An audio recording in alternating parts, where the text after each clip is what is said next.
الحمد لله رب العالمين والصلاة والسلام على أشرف الأنبياء والمرسلين نبينا وحبيبنا محمد وعلى آله وأصحابه ومن اتبعهم بإحسان إلى يوم الدين. اللهم لا سهل إلا ما جعلته سهلا وأنت تجعل الحزن إن شئت سهلا. أما بعد، السلام عليكم ورحمة الله تعالى وبركاته. أهلا أهلا ومرحبا بكم جميعا. Welcome po sa inyong lahat, sa lahat po ng mga sumusubaybay palagi sa mga aralin natin sa YouTube channel na ito. Muli po ay welcome po sa inyong lahat. So alhamdulillah, ito po ay pagpapatuloy po lamang sa mga aralin na nasimulan po natin sa Special Arabic Class for Beginners Batch 1. So nagkaroon po tayo ng aralin o nagbukas po tayo ng Special Arabic Class for Beginners. Ibig pong sabihin nito ay doon po sa lahat ng mga nag-uumpisa pa lamang para matutong magbasa, magsulat sa wikang Arabic. So lahat po ng nasimulan na natin ay nasa YouTube channel po. At inshallah subhanahu wa ta'ala, lahat po ng nais mag-umpisa mula ngayon, una, pwede po kayong pumunta sa YouTube channel. I-search nyo lamang po ang Akh Ibn Malik. At kapag na-search nyo na po, halimbawa hindi pa po kayo nakapag-subscribe, mas mainam po na mag-subscribe. Click nyo po ang subscribe. Tapos sa bandang kanan, mayroon po tayong makikitang bell button. Click nyo po yan at piliin nyo po ang all. Nang sa ganun ay ma-notify po kayo palagi kapag mayroon po tayong mga bagong aralin na i-upload sa YouTube channel na ito. Okay? So kung kayo po ay ngayon pa lamang mag-uumpisa sa pag-aaral paano magbasa at paano magsulat sa wikang Arabic, pumasok lamang po kayo sa ating YouTube channel at piliin po natin ang playlists at puntahan po natin ang Arabic Class for Beginners. Okay? At pwede na po tayo mag-umpisang manood mula sa Lesson 1 hanggang sa kasalukuyang aralin. So sa Lesson 1, pinaliwanag po natin dito ang al-huruful hijaiyah. Ibig sabihin, pinaliwanag po natin at itinuro po natin kung ano po ang Arabic alphabet. Kung ano po yung mga letra na ginagamit natin sa wikang Arabic at kung ilan po ang bilang nito at ano ang pagbigkas sa bawat letra nito, ang tamang pagbigkas. Okay? At sa lesson 2, ipinaliwanag po natin o itinuro po natin sa bawat isa kung ano po ang pinakamadaling paraan para maisaulo ang mga letra na napapaloob sa wikang Arabic. At sa lesson 3 ay tinuro po natin paano bigkasin ang bawat katinig or bawat letra sa wikang Arabic na may kasamang patinig. May kasama na pong vowel. Okay? At kasunod po nun ay tinuro po natin kung paano po isulat ang bawat letra sa wikang Arabic kapag ito ay nakalagay sa simula ng salita.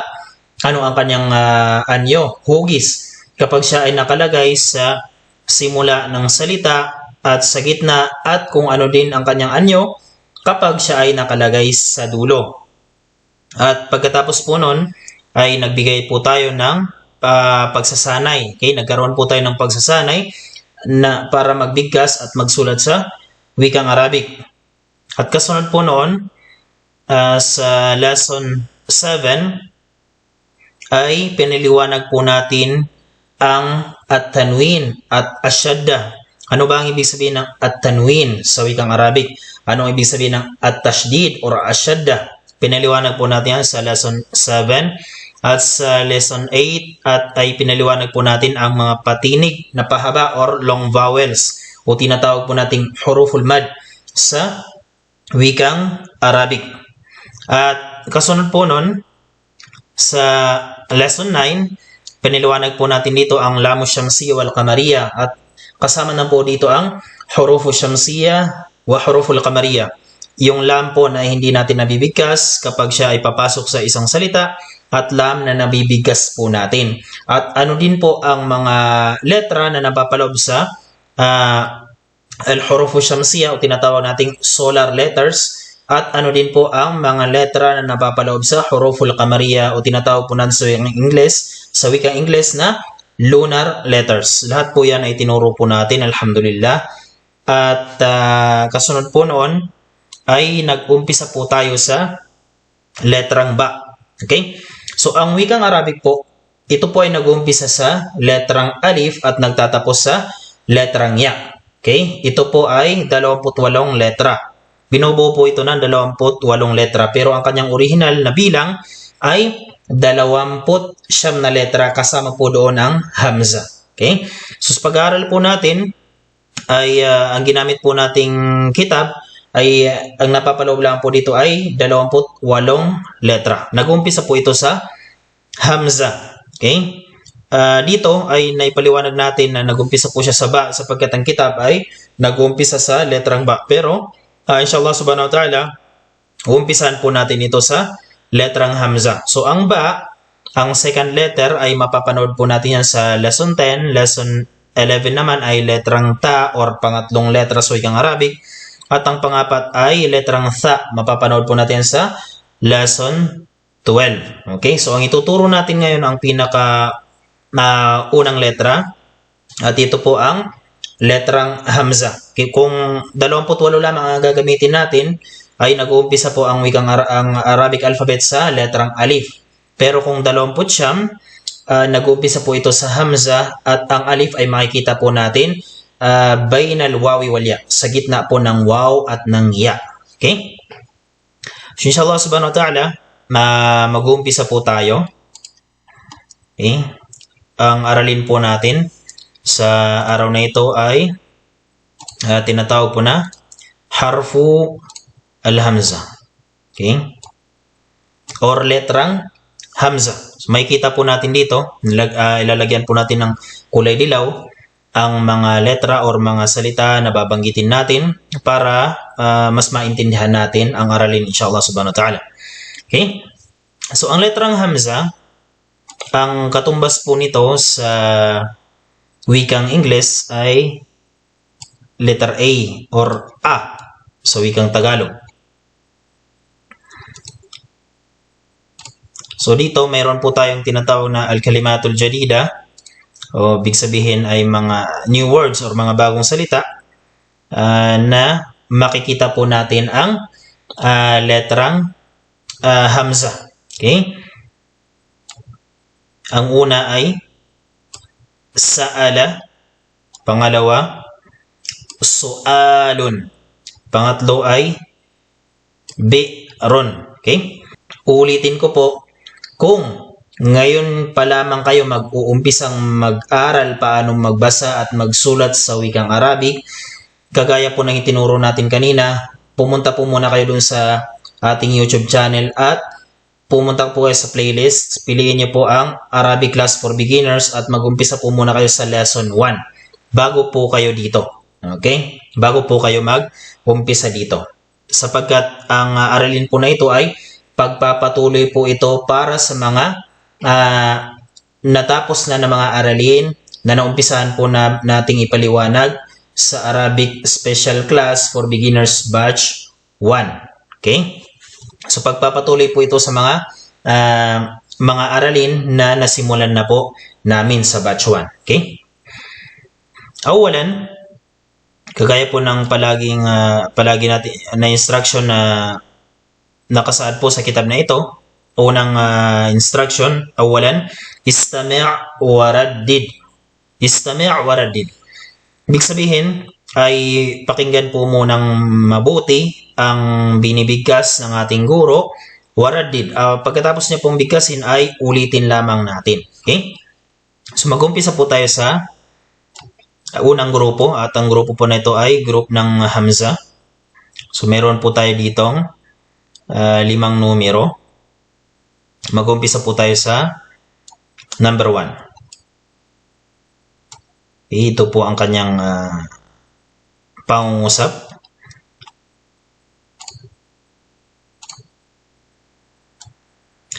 Ana, ana aminu al-maktabati.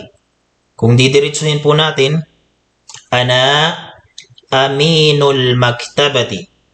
Ana aminul maktabati.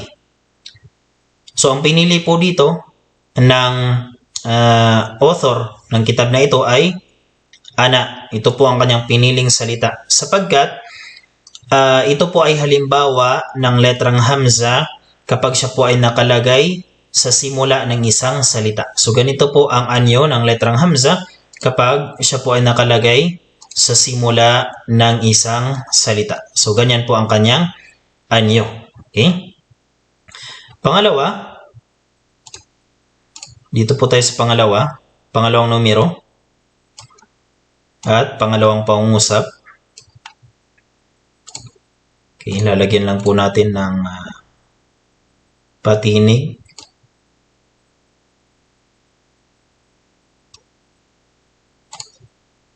Okay?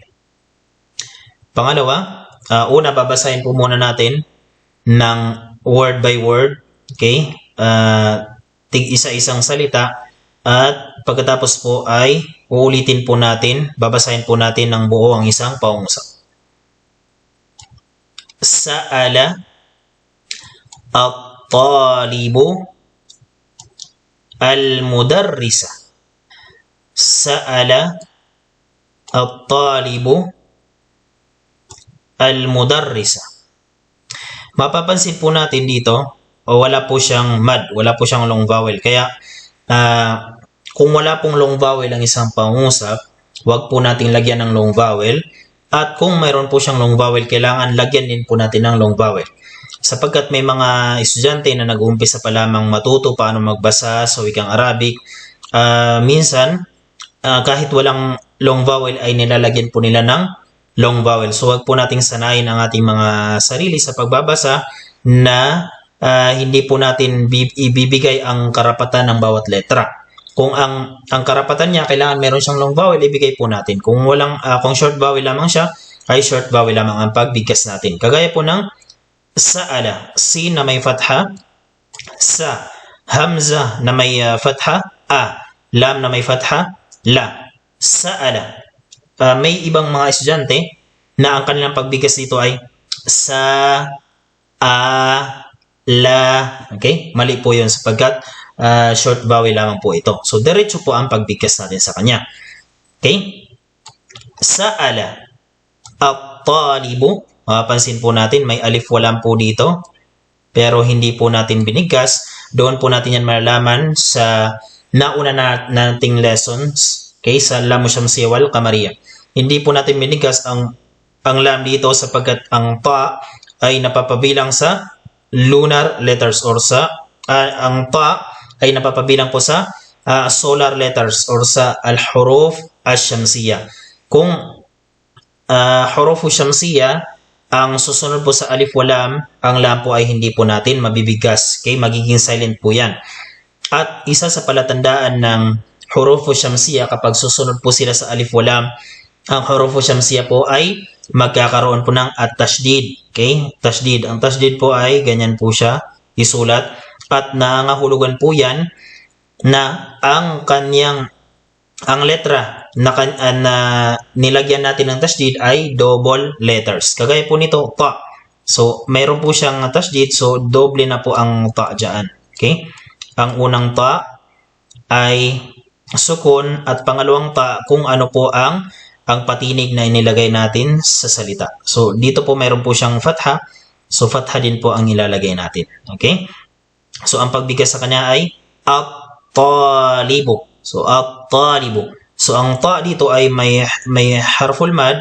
Yung alif, mayroon siyang long vowel. Kaya kailangan mahaba din po ang pagbigkas natin sa kanya. At-talibu. Okay? Al-mudarrisa.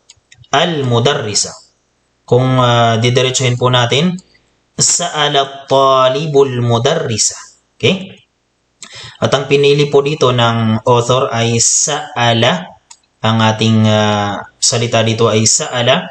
Yan po ang halimbawa ng salita na nakalagay po ang hamza sa gitna. Okay? So kapag nakalagay ang hamza sa gitna ng isang salita, kung ang nauna sa kanyang patinig ay fatha, okay, ganyan po ang kanyang anyo. Okay, ganyan po ang kanyang anyo. So dito po tayo sa pangatlong numero, ar-raqam thalith, pangatlo. Ito po ay patanong. Ulitin po natin, word by word po muna tayo. Aina al-bi'ru. Aina al-bi'ru. So kung didiretsuhin po natin, aina al-bi'ru. Aina al-bi'ru. Okay? Ang pinili po dito ay al-bi'ru at mapapansin po natin na nag-iba po ang anyo ng letrang hamza. So ganito po ang anyo ng letrang hamza kapag siya po ay nakalagay sa gitna ng isang salita kung ang nauna po sa kanya ay al-kasra. Okay? Kung ang nauna po sa kanya ay kung ang naunang letra po sa kanya ay may patinig na al-kasra. So ang hamza na susunod sa kanya ay ilalagay po natin sa fawqa ya. Okay? Yung ya na wala po siyang tuldok. Okay? At dito po tayo sa pang-apat na halimbawa. Pang-apat na pangusap. Okay? Sharibtu. Lagyan po natin ito ng patinig. Wala pong patinig yung mim. Fatha po yan. Okay? Sharibtu ma'an. Sharibtu ma'an. Kung didiretsuhin po natin, sharibtu ma'an.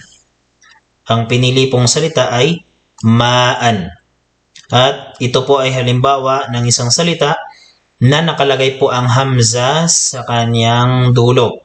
Okay? So ganito po ang anyo ng letrang hamza kapag siya po ay nakalagay sa dulo ng isang salita. Okay? Ganyan po ang kanyang anyo. At dito po tayo sa panglima. Okay, panglima. Patanong din po ito. Ma su'aluka. Ma su'aluka. Kung didiretsuhin natin, ma su'aluka. Okay? At ang pinili po ditong salita ay su'alu.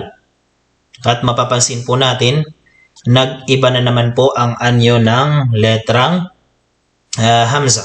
At mamaya, inshallah subhanahu wa ta'ala, mas bibigyan po natin ng pagpapaliwanag ang pagkakaiba ng mga anyo ng letrang hamza kapag darating po tayo mamaya sa al-kitaba, kung paano po isulat. Ngayon, al-qira'a po muna tayo kung paano po babasahin, inshallah. At isisingit na din natin kung paano siya isulat kapag siya ay nakalagay sa gitna at sa dulo. Okay, ang pinili po dito ay su'alu. So ito po ang anyo ng letrang hamza kapag siya po ay nakalagay sa gitna ng isang salita kung ang nauna po sa kanyang letra ay may patinig na dhamma. So ang sin po dito ay dhamma, sumunod po sa kanya ay hamza. So ilalagay po natin siya sa itaas ng waw. Okay? So alhamdulillah, ito natapos po natin ang 5 pangungusap. Ulitin po natin mula sa umpisa. Ar-raqmul awwal, number 1. Ana aminul maktabati. Pangalawa, sa'ala talibul mudarrisa. Pangatlo, ayna al-bi'ru. Pangapat, sharibtu ma'an. At panglima ay ma su'aluka. At dito po tayo ngayon sa pangalawang grupo. Okay, natapos na po natin ang unang grupo. Dito po tayo sa pangalawang grupo, sa group ng ba. Okay, sa grupo ng letrang ba. Ito po ay pangalawang grupo. So sa pangalawang grupo ay meron po tayong aya, okay, mula sa Quran verse mula sa Quran, banal na Quran, salita ng Allah subhanahu wa ta'ala, na ang mga aya po na ito ay makikita po natin dito ang harful hamza, ang letrang hamza. Okay? So lalagyan po natin ng kulay. Una, dito po sa pinakaunang letra. Okay? Pangalawa, okay, yung una, hamza na may kasra. Pangalawa, hamza na may fatha. At pangatlo, hamza na may kasra. At pang-apat, hamza na may fatha na nakalagay sa gitna. Okay? Alhamdulillah. At ito po, panglima, hamza, nakasunod po ng alif at lam. Okay? So, bibigyasin po natin ito isa-isa at bibigyasin natin ang buong surah insyaAllah. أعوذ بالله من الشيطان الرجيم بسم الله الرحمن الرحيم. Okay, word by word po muna tayo. Inna a'tainaka al-kawthar. Inna a'tainaka al-kawthar. Fasalli lirabbika wanhar. Inna shani'aka huwal abtar. So kung babasahin po natin ng diretso,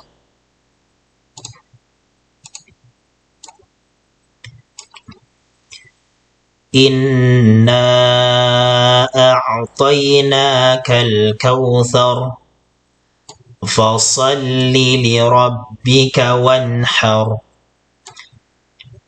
Inna shani'aka huwal abtar. Okay?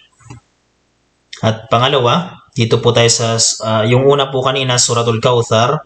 Pangalawa ay Surat Quraysh. Okay? Pangalawa, ang mga hamza po dito, meron po tayong hamza na may kasra, kasunod po ng lam. Pangalawa, hamza na may kasra din. At hamza na may kasra sa dulo. At hamza na may fatha. Okay? At meron din po tayo ditong hamza na may fatha sa umpisa ng pangalawang salita sa pang-apat na aya. Okay? So, ibig sabihin, meron po tayong limang hamza dito. Okay? So, bibigyasin po natin bawat salita muna. Okay? Li'ilafi. Okay? Bismillahirrahmanirrahim. Li'ilafi Quraysh. Okay?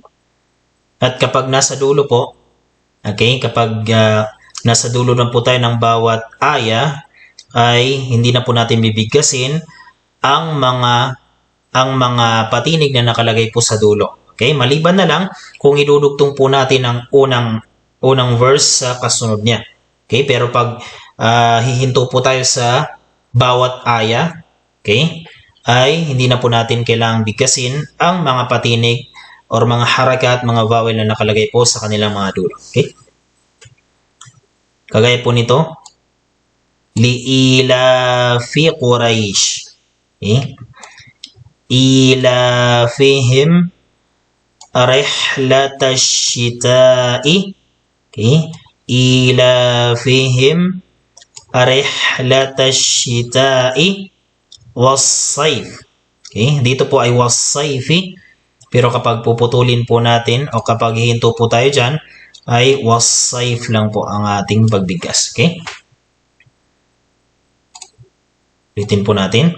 Ilafihim rihlatash shita'i was-sayf. Okay? فَلْيَعْبُدُوا رَبَّ هَذَا الْبَيْتِ الَّذِي أَطْعَمَهُمْ مِنْ جُوعٍ وَآمَنَهُمْ مِنْ خَوْفٍ. Okay? Ulitin natin. لِإِيلَافِ قُرَيْشٍ إيلافهم رحلة الشتاء والصيف فليعبدوا رب هذا البيت الذي أطعمهم من جوع وآمنهم من خوف. sa dulo. الذي أطعمهم من جوع وآمنهم من خوف. Ang importante po dito ay yung mga hamza. Liilafi. Liilafi Quraysh. Liilafi Quraysh. Pangalawa, ilafihim rihlatash shita'i was-sayf فليعبدوا رب هذا البيت الذي أطعمهم من جوع وآمنهم من خوف.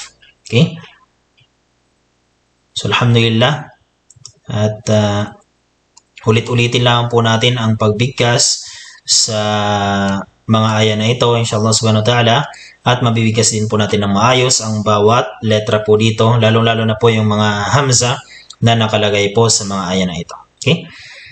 So alhamdulillah, doon po nagtatapos ang ating pagbabasa sa mga halimbawa na nakalagay po dito sa group ng hamza at ng ba patungkol sa harful hamza, letrang hamza.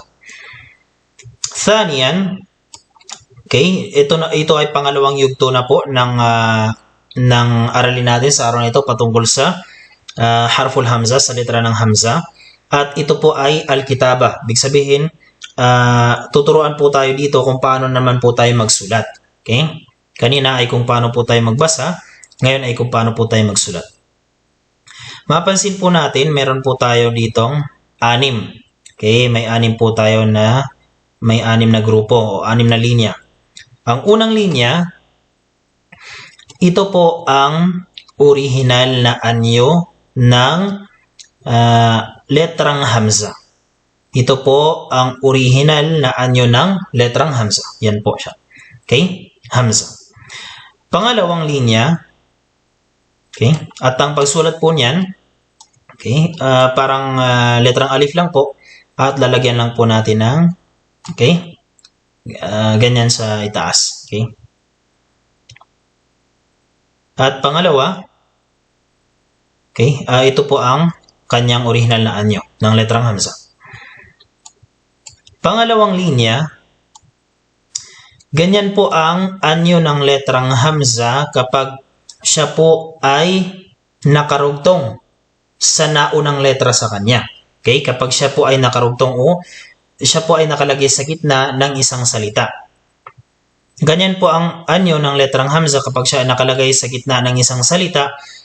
Kung meron po tayong kondisyon dito, kung ang nauna sa kanyang letra ay may patinig na fatha. Kung siya ay may patinig na fatha. Halimbawa, ang Arabic ng ulo. Arabic ng ulo ay ra-sun.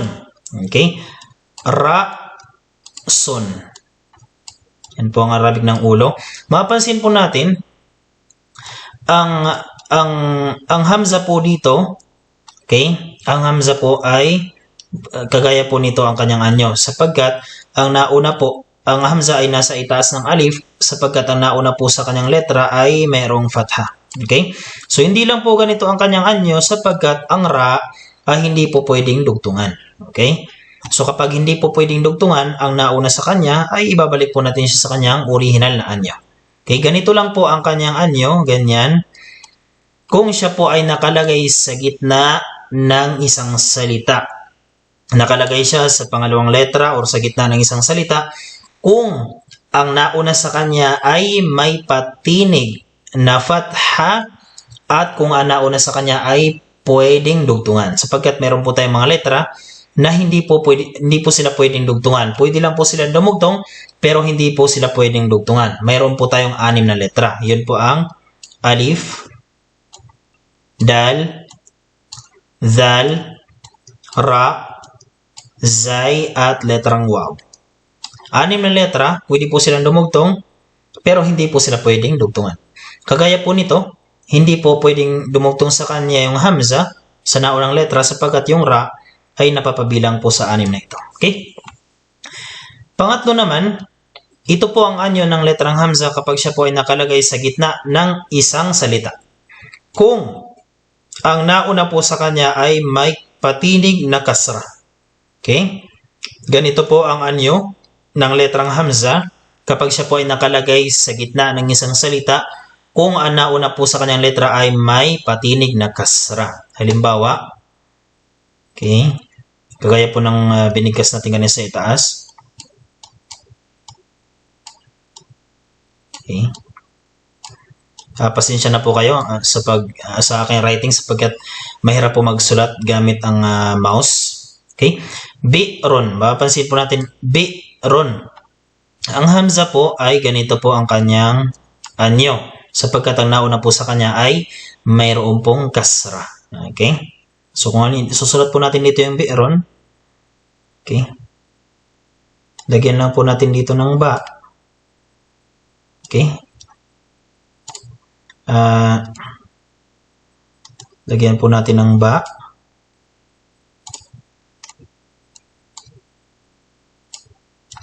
At ra sa dulo. Okay, so ganyan po siya. Bi'ron. Okay? At kasunod po niyan, okay, kasunod po niyan, ito naman po ay anyo ng letrang hamza kapag siya po ay nakalagay din sa gitna. Kapag siya ay nakalagay din sa gitna ng isang salita, kung ang nauna sa kanyang letra ay mayroon ding kasra. Mayroon ding kasra at kung ang letrang iyon ay hindi po pwedeng dugtungan. Okay? At dito po sa pangilan po to, panglima. Okay? Panglimang linya. Ganyan po ang anyo ng letrang hamza kapag ang nauna po sa kanyang letra ay mayroong patinig na dhamma. May patinig na dhamma at kung ang letra po na yon ay pwede pong dugtungan. So makikita po natin ang open line na ito sa right side, nangahulugan po yan na may nauna po sa kanyang letra. Okay? At ang hamza na ito, okay, sa dulo, yan po ang anyo ng letrang hamza kapag siya po ay nakalagay sa dulo. Okay? Kapag siya ay nakalagay sa dulo ng isang salita, kung ang nauna po sa kanya ay may patinig na sukun. Kagaya po kanina sa itaas, kagaya po nito, ma'an. So, mim na may fatha, yung alif po na kasunod ng mim, sukun po yan siya. Okay? Sukun po ang kanyang patinig dyan. So, ang hamza ay ganito po ang kanyang anyo sa dulo. Okay? So, alhamdulillah, tapos po natin ang group ng 1 to 5 sa letrang hamza at sa ba, nakapagbasa po tayo, alhamdulillah. At sa paano po siya isulat. Okay, ulitin ko po. Unang linya, original na anyo ng hamza. Pangalawa, yan po ang anyo ng hamza kung ang nauna po sa kanya ay letra na pwedeng dugtungan. At kung ang patinig ng letrang iyon ay fatha. Pangatlo, ay yan po ang anyo ng letrang hamza kung ang nauna po sa kanyang letra ay pwede rin pong dugtungan at kung ang kanyang patinig ay kasra. At pang-apat, ganyan po ang anyo ng hamza kung ang nauna sa kanyang letra ay hindi pwedeng dugtungan. At ang patinig na nauna sa kanya ay kasra. At panglima ay anyo ng letrang hamza kapag ang nauna sa kanyang letra ay pwedeng dugtungan at ang patinig ng letrang iyon ay dhamma. At sa panghuli naman ay anyo ng letrang hamza kapag siya ay nakalagay sa dulo. Okay? Kung ang nauna po sa kanya ay may patinig na sukun. Okay? Dito po tayo sa pangatlong instruction po ito. Ito po ay pagsasanay. Okay? Kanina sa unang yugto ay tinuruan tayo paano magbasa. Sa pangalawang yugto, tinuruan po tayo paano magsulat. Ngayon po sa pangatlong yugto ng aralin natin patungkol sa letrang hamza, ay pagsasanay po ito sa pagsulat. Okay? Pagsasanay po ito sa pagbasa at pagsulat. Okay? Ang instruction po dito ay iqra waktub. Basahin or bigkasin at pagkatapos po nun ay isulat. Okay? So bibigkasin po natin itong lahat at pagkatapos po ay kayo po ang magsasanay sa inyong mga sarili, sa inyong pamamahay kung saan man po kayo naroon. Kayo po ang magsasanay sa inyong mga sarili para isulat po ang mga salita na babasahin po natin dito po sa pangdulo. Okay? Sa dulo. So sa group ng Hamza, okay, by word po ito babasahin. Abwabun. Okay, una, abwabun. Pangalawa, aqlamun. Pangatlo, ilsalun. Okay, isusunod-sunod ko na lamang po. Bawat salita na lalagyan ko ng guhit, yun po ang aking bibigkasin. Pwede po kayong sumabay, pwede po kayong makinig ng mabuti. Okay? Abwabun.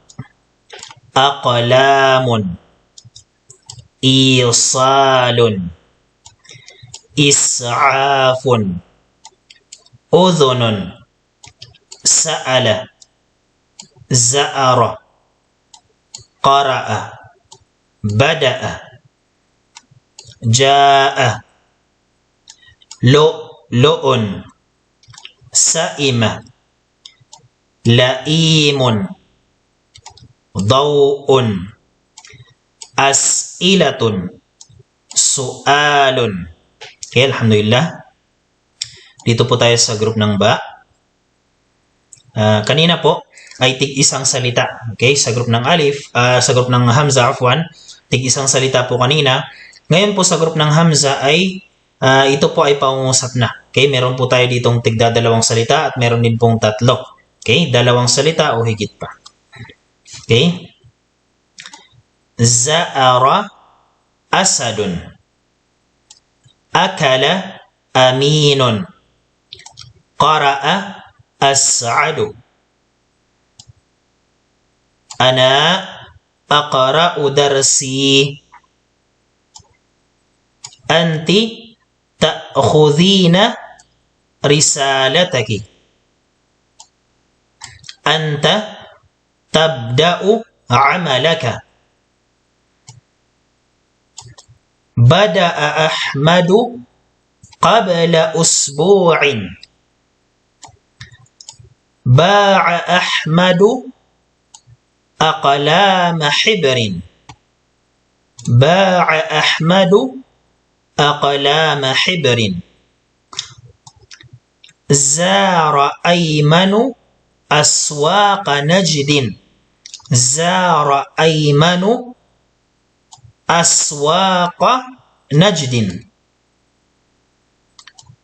As-sama'u safiyatun. Al-ma'u fil bi'ri. Al-ma'u fil bi'ri. As-sulahfatu bati'atun. Indi mi'atu riyalin.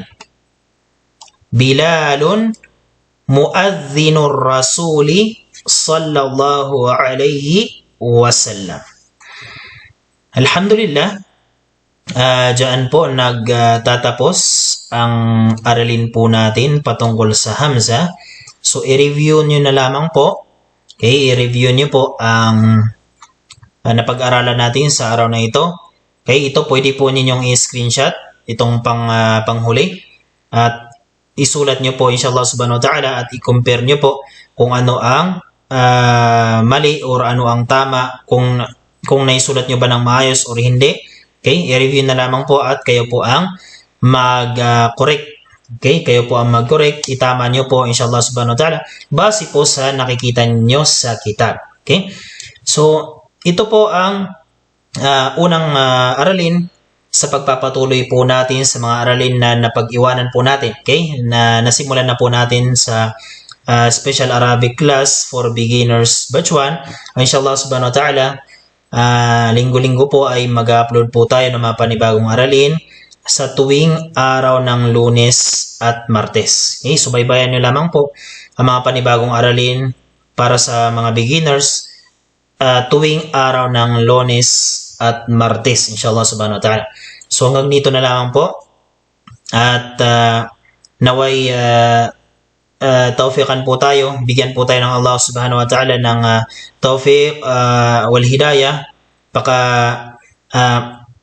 maging madali po sa atin. Okay, padaliin po sa atin ng Allah subhanahu wa ta'ala ang pagsasaliksik ng kaalaman patungkol sa relihiyong Islam, at naway gantimpalaan po tayo ng Allah subhanahu wa ta'ala sa mga pagsusumikap po natin para po matuto tayo inshallah subhanahu wa ta'ala. At wag po natin kalimutang invite ang ating mga kaibigan para mag-aral sa wikang Arabic, nang sa ganon ay lahat po tayo ay makuha ng gantimpala inshallah subhanahu wa ta'ala. So hanggang dito na lang po. Syukran wa jazakumullah khairan. Wassalamu alaikum warahmatullahi ta'ala wabarakatuh. إذا كنتم تشاهدون مواد هذه القناة للمرة الأولى فلا تترددوا في الاشتراك وتفعيل الجرس لتصلكم الدروس المقبلة.